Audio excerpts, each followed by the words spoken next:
Okay, Assalamualaikum warahmatullahi taala wabarakatuh. Okay, kita buat lagi untuk minggu yang kedua subjek pendidikan Islam untuk tingkatan 4. Okay, kalau tengok gambar yang Ustazah tunjuk kat sini, ni gambar ni agak-agak gambar apa? Gambar kena banjir. Lagi, ni rumah runtuh. Ni tanah runtuh. Ni okay, rosak teruk dipikul ribut. Okey, agak-agak kamulah. Semua gambar-gambar yang ditunjukkan ni menunjukkan tentang apa? Kalau sepatutnya lupa, saya sepatutnya kita tak gambar COVID tau. Kan? Semua ni tentang apa? Menunjukkan kata kebesaran Allah. Tidak? Kekuasaan Allah. Kan? Jadi, adakah benda ni berlaku disebabkan oleh pembalasan Allah? Cuba fikirkan dulu. Okay, adakah semua ni berlaku disebabkan oleh pembalasan Allah? Apa yang dah berlaku kat muka bumi ni? Okay. So, kita tengok balik. Kita tengok topik kita untuk hari ni. Kita tengok mengenai bidang akidah. Pelajaran yang ke-10. Tajuk dia Al-Muntaqim. Allah Maha Pembalas. Okay, kalau ikut kamu daripada form 1 sampai tingkatan 1 sampai tingkatan 3 lah. Bukan tingkatan 4. 1 sampai tingkatan 3. Okay. 1 sampai tingkatan 3 ada berapa nama Allah yang kamu dah belajar? Tingkatan 1 ada 2. Tingkatan 2 ada 2. Tingkatan 3 pun ada 2. So, total semua ni 6 nama Allah yang telah kamu pelajari. Okay.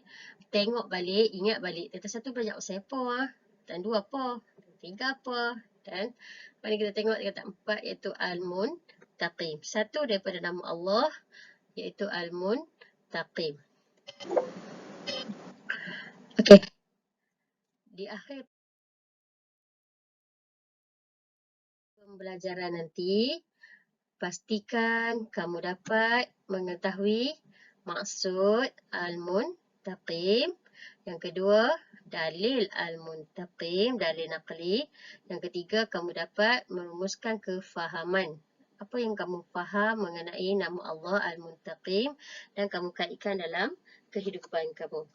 So, pastikan kamu boleh menyebut kriteria kejayaan kamu, mesti kamu boleh menyebut maksud Al-Muntaqim. Mesti boleh sebut apa itu Al-Muntaqim. Yang kedua, kamu boleh menulis. Kena tulis dalil naqli. Apa itu dalil naqli Al-Muntaqim? Okey. Okey, kita tengok Al-Muntaqim. Apa itu Al-Muntaqim?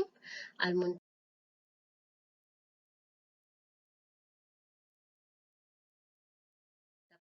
ialah nama Allah yang menunjukkan bahawa Allah Maha Pembalas dengan menimpakan azab terhadap orang yang melampaui batas. Biasanya kamu sebut inilah balasan Allah. Tidak. Kadang-kadang kalau tengok kawan kamu jatuh ke apa, kamu tak kata kat dia. Kamu kan kata, inilah balasan hang. Kan? Itulah tadi hang kata sangat kat saya. Inilah balasan hang. Okay. Kita tak boleh samakan. Apa yang berlaku kat manusia tu samakan dengan sifat Allah. Tapi Allah tu lebih dahsyat daripada itu. Okay, Allah Maha Pembalas. Allah balas dengan menimpakan. Macam mana Allah balas perkara tersebut? Dengan Allah turunkan azab terhadap orang yang melampaui batas. Cuba kamu feedback balik gambar yang saya tunjukkan yang di awal slide tadi. Kalau kamu rasa, kamu tengok pada gambar tu, adakah itu satu cara Allah membalas apa yang berlaku, membalas terhadap hambanya yang membuat kemungkaran di muka bumi? Kadang-kadang kalau kita kaitkan dalam hubungan, dalam kehidupan kita, kita akan rasa perkara tersebut. Okay. So, biasanya kalau kita buat dosa, mesti ada balasan dia kan. Kalau biasanya orang kata, hang buat dosa, balasan dia ke neraka. Masa kamu belajar di tingkatan 3, apa maksud neraka? Apa maksud dosa? Balasan. Okay. Apa maksud pahala? Ganjaran. Okay. So kat sini saya ulang balik apa itu Al-Muntaqim. Al-Muntaqim ialah Allah Maha pembalas. Pembalas, macam mana Allah balas? Dengan menimpakan azab. Okey, Allah balas dengan menimpakan azab. Azab terhadap orang yang melampaui batas. Okey. Yang ni yang kedua, yang hendak objektif yang hendak dicapai, iaitu kamu boleh tulis dalil naqli. Okey, dalil naqli ni dalil yang tercatat dalam Al-Quran ataupun hadis. Okey, yang menunjukkan kata nama Allah Al-Muntaqim. Ya, Al-Muntaqim tu apa dia? Pembalas. Okey. Al-Muntaqim, iaitu dalam surah Az-Zukhruf Allah berfirman, a'udzubillahi minasyaitonirrajim, fa imma nazhabanna bika fa inna minhum muntaqimun. Yang bermaksud, maka kalaulah kami wafatkan engkau, sesungguhnya kami tetap akan menyeksa mereka. Okey, itu dalam surah Az-Zukhruf ayat 41. Ni dalil dia. So, saya nak minta kamu tulis dalil ni. Okey, dalil ni kena tulis dalam buku. Kalau tak ada buku, saya tak beli lagi buku, boleh tulis dalam kertas. Nanti kita masuk sekolah, kita tampal saja.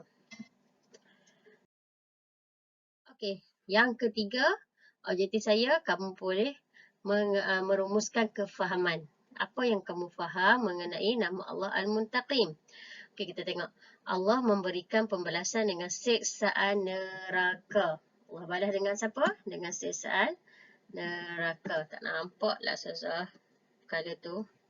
Siksaan neraka terhadap orang yang menolak peringatan Al-Quran. Ingat, siapa yang tolak apa yang Al-Quran kata, maka dapat balasan neraka. Itu yang pertama. Yang kedua, Allah menimpa azab. Okey. Ni contoh yang Allah dah tunjuk dalam peristiwa Ad-Dukhan, di mana kaum Quraisy ditimpa dengan kemarau yang panjang sehingga debu seperti asap menutupi mereka kerana mereka menolak dakwah Rasulullah. Ni bukti yang menunjukkan pada zaman Rasulullah lagi Allah dah buat pembalasan tersebut, di mana Allah bagi kemarau. Itulah apa yang berlaku. Kalau kita tengok balik benda ni, apa yang berlaku pada sekarang ni, iaitu pandemik COVID. Adakah ini satu bentuk pembalasan yang Allah nak bagi kat kita? Sebagai orang Islam, kita kena percaya benda tu, bahawa Allah bersifat Al-Muntaqim. Mungkin atas dosa-dosa yang kita lakukan. Itulah satu cara dia untuk menghapus balik dosa tersebut, dengan Allah balas satu bentuk azab yang sangat pedih. Okey, yang ketiga, Allah memberikan pembalasan terhadap golongan yang menentang agamanya setelah diutuskan Rasul dan diberi keterangan yang jelas. Allah memberikan pembalasan terhadap golongan yang menentang agamanya. Okey, memang orang yang menentang agama, Allah akan memberi pembalasan. So, yang tu yang kamu kena ingat. Itulah mengenai Al-Muntaqim. Okey, yang pertama, Allah balas kepada orang yang tolak peringatan Al-Quran. Yang kedua, ingat peristiwa Ad-Dukhan.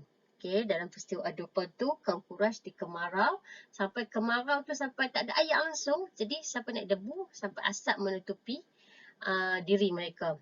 Okey, yang ketiga, Allah akan bagi pembalasan pada orang yang tentang pada agamanya. Sebab sekarang ni kita dah diutuskan Rasul, kita dah diberi keterangan, semua kita dah ada. So, Allah akan memberi pembalasan kepada orang yang menentang agamanya. Okey. Okey, kita tengok pada buku teks kamu ni ada mengenai bukti-bukti yang menunjukkan kata Allah bersifat Al-Muntaqim lagi. Itu dalam surah As-Sajdah yang tadi saya kata, Allah bagi pembalasan kepada orang yang tolak peringatan Al-Quran. Yang ni cerita Ad-Dukhan. Yang ni pula cerita mengenai orang yang menentang agama. Okey. Itu saja. So, konklusi dia, kita dapat 3 perkara yang perlu kamu tahu. Iaitu apa yang? 3 tu. Maksud. Yang kedua, dalil. Yang 3, kefahaman. Dan kamu boleh Empat. That's why lah kalau kita belajar mengenai Al-Muntaqim ni, kita akan rasa takut. Kita akan rasa apa yang kamu buat, kamu akan rasa, ish, aku buat ni akan dapat balik tak? Maksudnya kalau kamu buat jahat, kamu akan dapat balasan. Kalau kamu dapat baik, kamu buat baik, kamu akan dapatkan ganjaran. Tu saja. So, jadi kita akan sentiasa berlumba-lumba untuk jadi manusia yang lebih baik supaya kita akan dapatkan ganjaran. Untuk elakkan kita dapat dari pembalasan daripada Allah. Wallahu a'lam bissawab. Okay. So, sekian. Terima kasih. Jumpa lagi kelas minggu hadapan. Ingat, minggu depan kita akan masuk satu lagi bidang, iaitu bidang akidah. Bidang fiqh. Ini bidang akidah. Okay. Dan satu lagi saya nak pesan, jangan lupa buat latihan dalam Google Form. Soalan akan diberi selepas kamu tengok video ni, baru kamu boleh jawab soalan. Kalau tidak, kamu jangan jawab lagi soalan tersebut. Okay. Dan satu lagi saya ingatkan dalam soalan tersebut, ada mengenai soalan kebat. So, kamu boleh snap gambar dan hantar kepada saya ataupun kamu jawab straight dalam Google Form tersebut. Okey, jumpa lagi. Wallahu a'lam bissawab. Assalamualaikum warahmatullahi taala wabarakatuh.